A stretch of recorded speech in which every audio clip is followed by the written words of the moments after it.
Happy Easter, everyone. We're going to find out what wines pair with hot cross buns and some Easter bunny chocolates. I'm Jason. And I'm Trent, and we're on an unapologetically unprofessional, unfiltered wine journey. And our slogan here is drink more, try more, learn more. And don't forget to like, comment, and subscribe. So it's Easter, and I might share my thoughts of the week. I've been thinking about Easter bunnies and the Easter egg hunts that typically occur. And I've been thinking about how they're all a myth. A myth? No way. They're all a myth. You don't like chocolates? I love chocolates, but Easter is a Christian holiday. Yeah. And apparently they don't mention Easter egg hunts or Easter bunnies in the Bible. Hot cross buns? No hot cross buns either, right? It's like Valentine's Day. What do you mean? What's the myth for Valentine's Day? As in, it's all just commercial, right? Yes, yeah. And that's what I've been thinking about. I've been thinking about all of this is a myth, and there's a lot of wine myths that I've seen in our wine journey. So I wanted to go on a myth-busting exercise, and I wanted to share 4 wine myths that I think are incorrect based on what we've gone through so far on our wine journey. So the first one I wanted to share was one about the weight of wine, specifically the bottle, but also the volume of the weight inside. I went into a bottle shop a year ago before the Wind Up podcast, and I was asking for recommendations, and the person that was working there lifted a bottle, and then he twisted it side to side like this to feel the weight. And then he said, this is a heavy bottle. It feels heavy inside. This is going to be a good wine. So I bought it. And the theory or the myth in regards to this is that a heavy bottle with heavy wine is actually good. Do you think that's true? It's all about the packaging, right? It's like when you buy branded goods. It's all packaged nicely, but in the end, it's still a wallet. Yes. A piece of cloth that you wear on your body. It still does the same job. So it is a lot about the marketing, whether you get bought into that or not.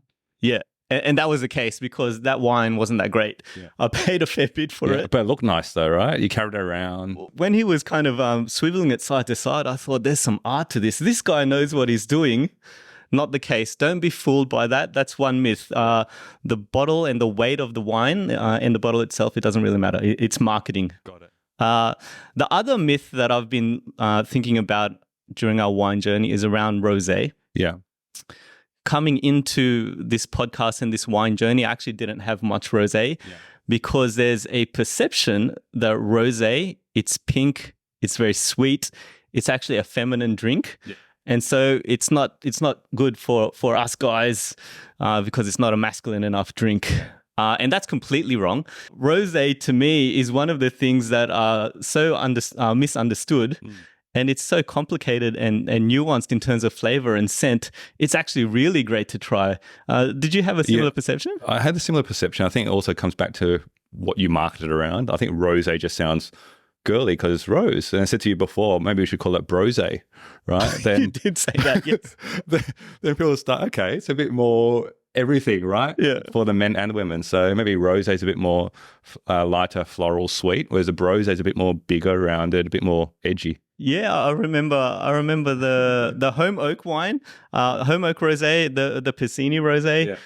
Not sweet, dry, lots of herbs and complexity. Yeah. Watch out for the Wind Up's brosé release. It'll be coming out soon. Awesome. Sounds good. The other myth that I'd found out was around decanting wines. And it really came to the foray from our visit to Yarra Valley where we met Brendan, the wine animal. And he said he decants everything. You decant your red, you decant your white. I always thought you only decant old red wines. Yeah.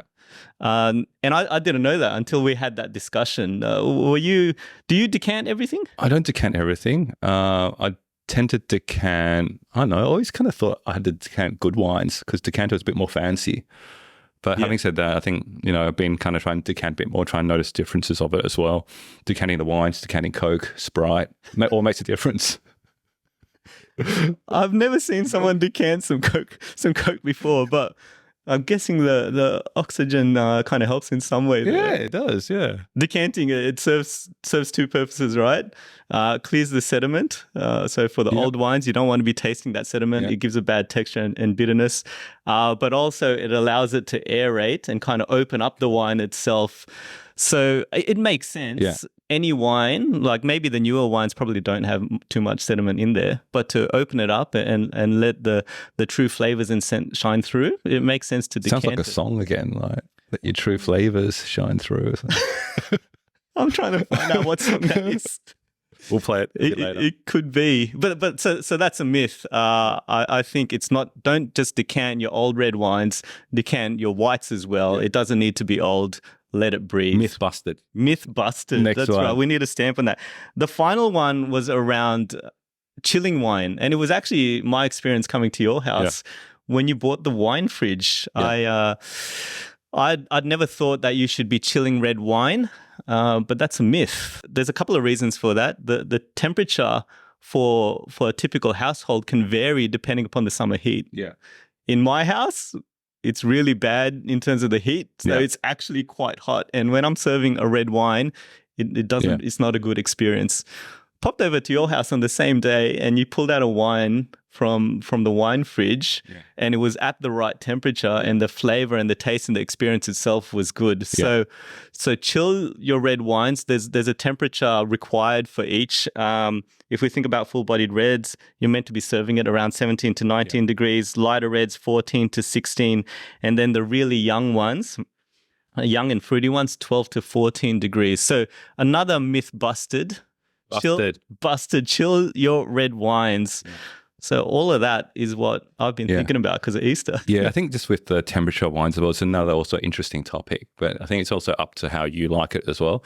Like people say with the red wines from the wine fridge, you take it out half an hour prior. And then for the white wine to kind of put into the fridge half an hour prior. So kind of get it back to the right temperature. The right temperature. But again, each to their own and see how you like it. Yeah. Did you have any myths that you've experienced where you just think that's not true for wine? Yeah, the myth that I busted is that wine is approachable and you should listen to the wine doc because, it makes it fun, easy, unfiltered, unprofessional. That's right. This podcast has proven it. That's great. Okay. What were you thinking about for the week? Serious topic, male mental health. Yeah. So, I saw this article, a very credible article from the Oxford University. If it's from Oxford, it's important. Yep. So it talks about men, how they have to grab drinks with their mates, not just once a week, but twice a week for health purposes. So there you go. The benefits are you're less likely to suffer from depression, recover quicker from illnesses, stronger immune system. Wow. It releases endorphins. It's an overall decrease in anxiety levels. And then the last one is apparently even has high levels of generosity as well. That's true. 100% on that one because I spend so much after having a couple of drinks because I'm buying rounds for everyone. Yeah. Does that resonate with you in terms of bonding with your mates helps with health purposes? Yeah, I think, and we've experienced this recently on a gathering we've had because although you and I see each other quite a lot, we don't see our group of mates quite often. And from a mental health perspective, it's good to have a chat, good to share what's going on, the problems that are going on in your lives. Yeah. Yeah. So I think that's a good positive take, but I'm going to probably extend it out a bit more to say probably for both sexes as well, for male, female, it's probably a good thing. Socialize, spend time with their friends. I think often we could get a bit too in our own world. Yeah. And haven't been able to kind of then extend out and make friends and build those friendships that we've had since primary, high school, uni or whatever as well. So there you go. Oxford Uni has said it. Go out once, twice a week. So this isn't just a guys to hang out and get away from all the family chores and work to do. This is a mental health item. Correct. It's serious. It's serious. And if it's got the stamp of Oxford, everyone should listen. That's great. Correct. Okay, on to today's episode. So you kind of touched on with the hook. It's about Easter. And I guess with Easter, for me, I kind of think about Easter egg hunts, chocolate, hot cross buns, gatherings, etc. What do you think about when you think about Easter? I think about our annual getaway, the annual getaway, which was the genesis of this podcast where we get together, us and some other families to try some wine. But it is about friends coming together and families coming together. So I thought it'd be interesting today. So we've got the Lindt dark chocolate bunny. We've got the Lindt milk chocolate bunny. And we've also got some hot cross buns as well. at the end, I've also got a bonus round for you. Oh, you always have a bonus round. That's great. I'm full of surprises, so I'll wait till we get to that point and see whether you like it or not. Okay, so firstly, are you a chocolate fan? I am a chocolate fan. I used to only like milk, but I've gravitated towards the nuances of dark. Yeah. Yes. Okay, cool. So let's start with the dark chocolate. So I guess when I talk about dark chocolate, what we tend to think is a high percentage of cacao. It's a bit more of the bitterness that kind of comes through. So it's a bit harder to pair. So what I went for today is a 2020, the Dame de Montrose Bordeaux. And the rationale around that one is that it's a bit bigger, has the tannins there. It has a bit of that kind of bitterness to it as well. And he says that you need to fight bitterness with bitterness. Really? Okay. Yeah. So it plays a bit of a trick on the brain, it says. It says that it uses the olfactory center in the brain. Do you know that one? No, what is that? I don't know. But it's your sense of smell and flavor. And it says that, okay, you taste it first. You go, okay, you sense this now. I register what you're taking. Give me a bit more. Yeah, okay. So that's why I have bitterness with bitterness, then it actually kind of smoothens it out. So I thought a younger Bordeaux that has a bit of that bigness to it should go well with a dark chocolate. Do you want to just crack open that? Yeah, and so we were just going to break this on the... Oh. There we go. Sorry to the bunny. Oh, geez, you're cruel, man. If that's broken up. Obviously, there we go. Need a few more pieces there. What is your favorite chocolate, by the way? I am a cherry ripe kind of guy. A cherry ripe? Ooh, there we go. We put some chocolate here. That's probably a bit big. Okay, cool. There we go. Okay. So how should we do this? Should we have the wine first and then the chocolate, or the chocolate then the wine? The wine first? I think let's go with the wine. Okay. And so when I'm thinking Easter and I'm thinking having some Easter bunny eggs, I wasn't exactly thinking of Bordeaux. So I'm very curious if this is going to work. Bordeaux and bunnies, apparently. So looking at it, it's quite a deep red purple wine. Yeah, the things that I got from it is that it has a kind of graphitiness that kind of comes through, and I really like that. And also, it's a bit more. It's not fruit forward. It's earthy. It's spicy. It has those kind of fine grained tannins as well, which I think will work well with the dark chocolate. Even now, I have a bit of that kind of bitterness in the tongue, and the length is phenomenal. What are you getting? When you're talking about the bitterness, I kind of hark back to the cacao in the chocolate itself, and that dark chocolate has that bitterness. So I can see the pairing quite well together. Yeah. So let's try the dark chocolate. Sorry to the bunny. Do you like these Lindt bunnies? I actually don't order the Lindt bunnies because, marketing. As you could see there, it was such effort to break it. I just like the regular cube ones to break it up. But it's Happy Easter. Let's have this. What percentage dark chocolate is this? I don't know. There is another chocolate I've been getting into. Have you had the chocolonely? No. What is the chocolonely? Oh, I have never heard of that. I think it's American. As it flies in. Tony's chocolonely. I have never seen that. Where'd you find that from? You get it from... This is the surprise? Is this the surprise? No, this isn't the surprise, but I am full of surprises. It's a pretty... it's 72% cacao.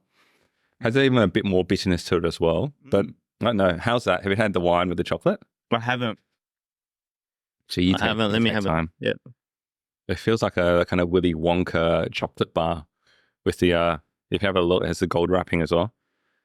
Wow. Is there a golden ticket inside? It could be. I don't know. I think I need to. I just had. I guess the reason I was asking for the cacao level or how dark chocolate it is because I'm used to even more bitter flavors. So this feels like it's like a 65 to 70%. Your palate's getting much better. You can taste it with chocolate.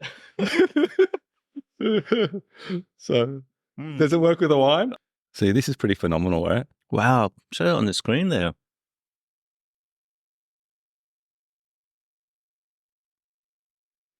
You can even try it with this one. Try that with My initial thoughts is the pairing works, but I think it'd be even better with a higher percentage dark chocolate because the bitterness needs to scream out. And so maybe this Tony's, like you said, this was 70. It does look darker already on its own.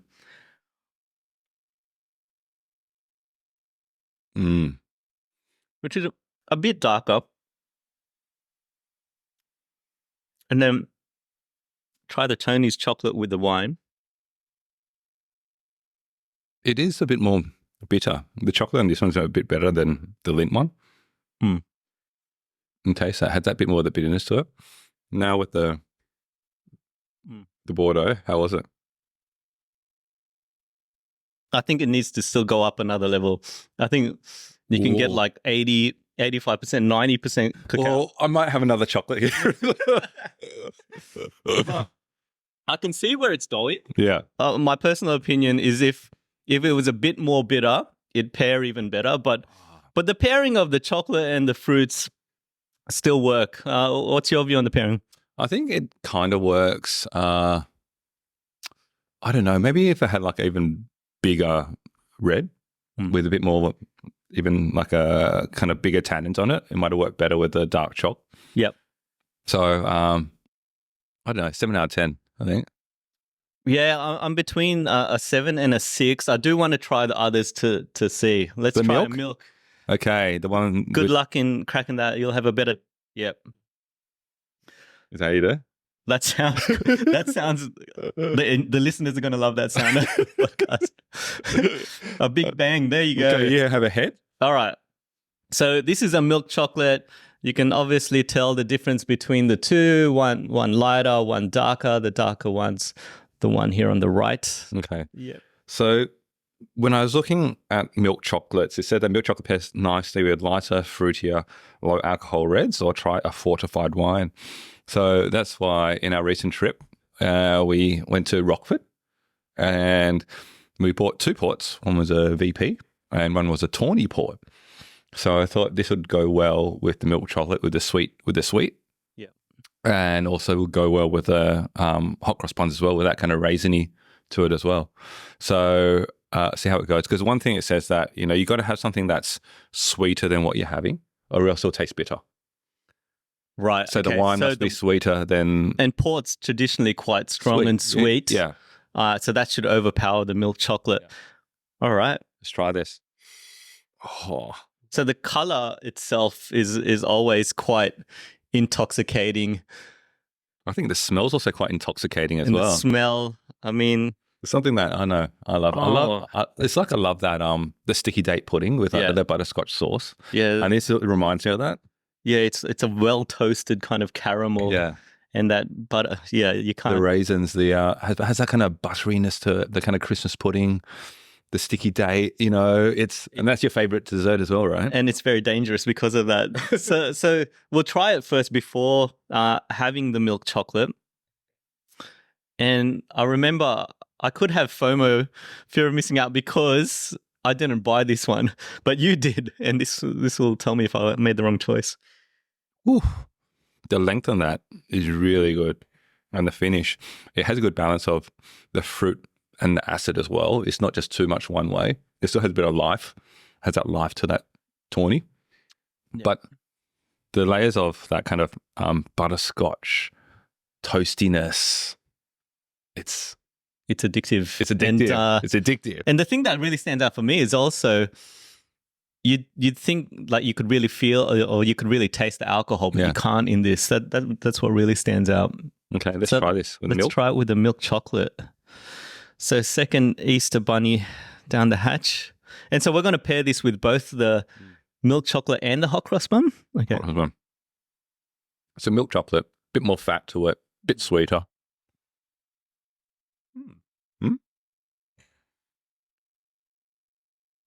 I never thought about the fat content in it, but you're right. That fattiness, that creaminess comes through. So you need something to really cleanse it out. I think I'm in heaven.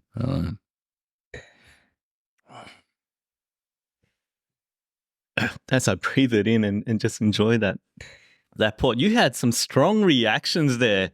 What are you thinking? It just feels good. That kind of butterscotchy sweet with that layer of that kind of chocolatey back, because the cocoa also works with it as well. So this feels like a nice dessert. Chocolate, butterscotch, has that kind of earthiness, like a sticky date. The raisins. I just feel like a bowl of ice cream now. Yeah.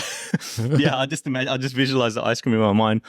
Oh, what's interesting, what I get is there's an initial collision because the milk chocolate's like this creamy, buttery kind. It's sweet, and then there's this really strong flavor from the port itself, and they kind of collide first. The initial collision's a bit it kind of unbalances thing, and then as you breathe it in, it smooths out. I like so the this. two work together, but for me, there's just an initial collision that after you get that first second, then. So what would you give this out of 10 then? This pairing? I do want to leave my recommendations till the end because I didn't do the Bordeaux and I haven't done that. I just want to test between the three. You can test that. Yeah, let's try the hot cross buns. Okay. So this is from Baker's Delight. Is that something that you tend to go for? Baker's Delight. Yes, I used to work in North Sydney. There was a Baker's Delight there, just at the station, and I'd get some hot cross buns then. And the hot cross buns, we need to top up here because we enjoyed it so much. The hot cross buns that we had, I'd usually go for the chocolate hot cross buns, choc chip hot cross buns, because I just prefer it. But as my profile has changed, I'm appreciating the original and the best again, which is this one, right? The OG. Slightly toasted, bit of butter. So it's quite a fluffy bun that's coming out, and the creaminess from the butter should be good. Kind of aligning to the creaminess and the fattiness from the milk chocolate. Yeah, can kind of feel that in the mouth.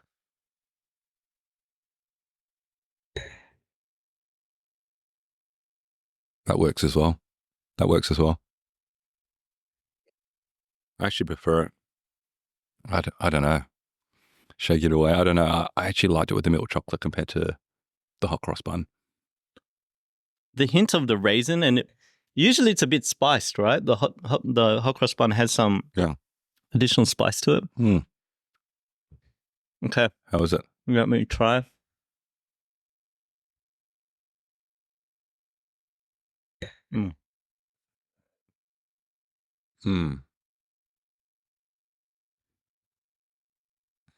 Actually, they both go well. Or it's the I still get the initial collision between the two, but I think that's just the power of the port. They do go well. I actually prefer the chocolate over the hot cross buns, pairing with the port. Yeah, I enjoy that as well. So obviously, I picked the two wines, which is the Bordeaux and also the Tawny Port, but you also went for wine as well, and that was to pair with.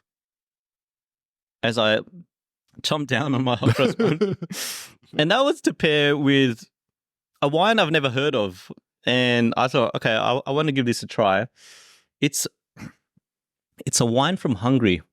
It's a Royal Tokaji Late Harvest 2018. Tokaji. And Or you would say Tokaji. And Tokaji is the original pronunciation that I had. That's right. Picked it up for $40 from CBD Cellars, and I've never had a wine from Hungary. I think we were talking about this earlier. Have you ever tried a wine from Hungary before? I've heard about it, but I never actually bought one. I was actually thinking about it, but thank you for bringing it. That's why that's why I love the podcast. We get to try some variety. So it's a blend of 6 grapes.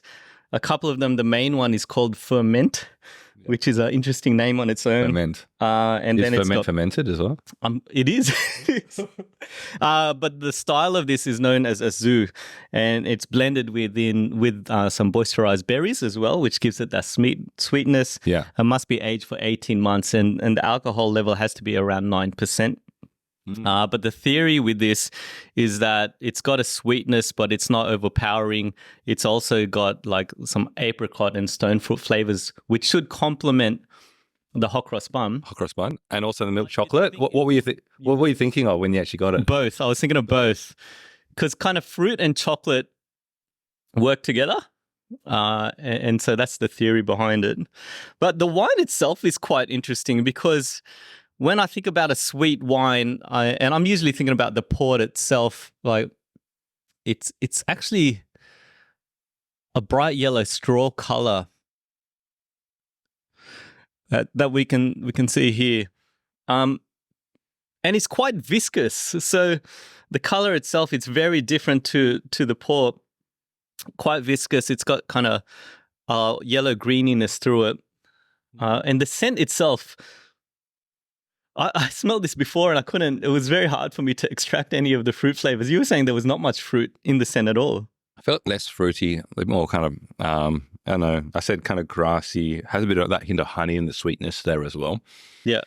Yeah. But I said compared to what it smells like, I think you said as well, to what it tastes like, it tasted different as well. Yeah, absolutely different. So I've just had a smell and again, it's still giving me like, there's a kind of vegetable kind of smell to it, savouriness. Yeah. But what kind of spoke to me is when I had it is it's not, it has a really nice balance between the kind of freshness and the sweetness. There's not too much one way. It's like still, it's not too overwhelming, like a kind of sickly sweet. Yes. Type of wine. It has that kind of freshness and balance, right, to it.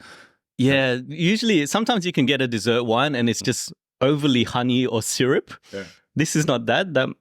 That freshness with a bit of acidity is still there. And so the theory is this goes with the chocolate and hot cross buns. Have you already had a try? Well, I had the milk chocolate and the Tokai. What's your thoughts? Ooh, to me, if I'm going to give it away already, I think the Tawny kind of like edged it against the milk choc. I think I haven't even tasted it with the hot cross buns. I think it needs a bit more. I think the Tokai is really good by itself because it's a bit more fresher, light, a bit more elevated. Yeah. Whereas the milk's a bit bigger. Yeah, it overpowers it. And I think about the hot cross as well with the raisins and the butteriness and the denseness of it. It's probably going to overpower it as well. Yeah. And that's why you kind of need that kind of bit more body to it to kind of bring it together. Yeah, I agree. I just had the milk chocolate with the Tokai and it just completely overpowers it. I'm curious about the hot cross bun because the hot cross bun came across a bit bland to me in terms of flavor. So let's give it a try. As we've already finished, we need another top up here. As we've already finished, and I want a bit of raisin in there to get the flavor. Okay. Baker's Delight. I always love a good Baker's Delight chocolate hot cross bun. But you say you like the other ones, the chopped chips. But my preference has changed. Cold apple and cinnamon. It's a bit excessive, right? They're going a bit too far. But I do want to get the sultana in there. Yeah. It works better with a hot cross bun, but still not as good as the Tawny because the chocolate has a kind of like that kind of stickiness and bigness to it when you kind of like have it in your mouth. Whereas the hot cross is slightly lighter. It works slightly better. But I still felt the Tawny felt like a better pair. I agree. I think the statement that you had earlier, the Tokai on its own is nice and really interesting. As a pairing, it doesn't really do much either way. So I think I'm ready for corkscrew ratings. I got bonus round as well. Oh, you got a bonus round. Okay, let's see what the bonus round, and then we'll reserve the ratings. I'm so curious. What else could there be? What else happens on Easter? Well, when I asked you what your favorite chocolate was, you said cherry rye. Yeah. And I thought your favorite chocolate was Snickers. That was a favorite. So you got Snickers in your pocket. Do you always carry around some Snickers bars in your pocket? Yeah, it's to compensate for something else. Yeah, that's right. Well, this is pretty big. That's good. So we got some Snickers on the screen here. The surprise. Thanks for bringing this out. A bit of nuttiness. Yeah. What was the thought behind this? Just to bring out my favorite chocolate? Bring out your favorite chocolate and then see how it also goes well with it. So I don't know. What is a Snickers? I don't really have it you much. You don't have Snickers? I never have Snickers. Like my thing is mainly pure chocolate. Oh, a Bounty. A Bounty is what I go for. bit of coconut, Coconut, on yeah. what's in it. Snickers was the caramel and the nuts combined with the chocolate and nougat. But maybe is there still nuts in it? Yeah, it's got some peanuts, is what I remember. Or a picnic. And we'd used to have this. Someone told me you have a Snickers bar before playing a game of basketball, and we were playing. That's when I'd chew down on one of these, Was that so you play better? just to give you that energy. I thought it was Gatorade. Oh, and that too. I'm going to pick the Tawny. It's very sweet. And I think I know the reason why I moved away from it, but I think the Tawny would go very well. I agree. This might be the surprise combination. Have it with a Tawny. It's so good.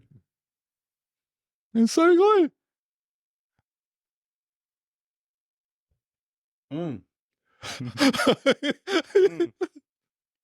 That's caramel. Oh, it's like that peanutty caramel with the Tawny. It's 10 out of 10. 10 out of 10. Oh, That's actually the best combination of all of them. yeah. Bonus round, man. Wow. Anything in your pockets is going to be good. Wow. Okay. Are we ready for the corkscrew ratings then? There you go. I think Snickers, the bonus round in the Tawny Port, not a 10, but very close, 9. Really enjoyed it. Good combination. I don't know. There's something about the sweetness of the Snickers bar and the crunch and the nuttiness coming through with the raisins from the port was delicious. So I'd give that a 9. If I'm thinking about the best pairing of all of them, to me, it'd go pairing with the port and the chocolate and the hot cross buns, then the Bordeaux, and then the Tokai. Because the Tokai itself on its own is good, but it kind of just gets drowned by everything else. So I'd go combination Snickers and port, 9. I'd probably give a 7 for the port, chocolate and hot cross buns, and then a 6 for the Bordeaux, and then a 5 for the Tokai. What about you? There's a lot to go through. There was a lot. There was 4. I'm going to keep it simple. Snickers and port is a winner. 10 out of 10. 10 out of 10. That's all you need to know. It was good. Everything else is Everything was okay. Yeah. But if you're there for Easter, get yourself one of these Rockford Tawny Ports. Absolutely amazing. Absolutely amazing. It'll go well with your milk chocolate, go well with your hot cross buns, Snickers, picnic, Mars, Bounty, I reckon. Yep. It's a winner. And so closing statements, is that the last closing out statement? That's the wind up? That's like chicken twisties and Chardonnay. It's that kind of like moment for me that your mind exploded. It did. Also, anything from Trent's pockets, they're gonna taste good. Make sure you get a bit of that. I think it's been a great test on what to have for Easter. I hope everyone enjoys their Easter break. Have an Easter feaster. That's right. And so from us at the Wind Up, we like to say, drink more, try more, learn more.